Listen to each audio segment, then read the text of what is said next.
आज सकाल सकाल बैग पत्र धरिक बाहरी जाइए स्टेशन कहीं ना आज आमको जीवार थिला ओडिशा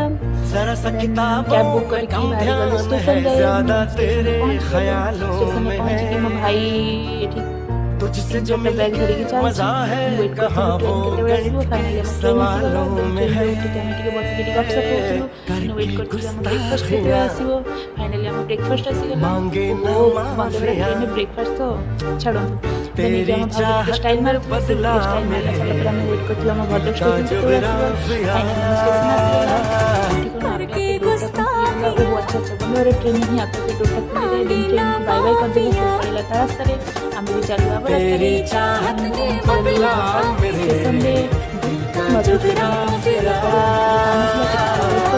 वेट कला भोक लगे भोक भाई को कहलु कि आउ टे खाइबा बोली सी आनिदेला दहीबरा खाई फाइनली आम घर पहुँची गलु। जय जगन्नाथ सांग मैंने वीडियोटी भल लगे लाइक सब्सक्राइब कमेंट करदेवे।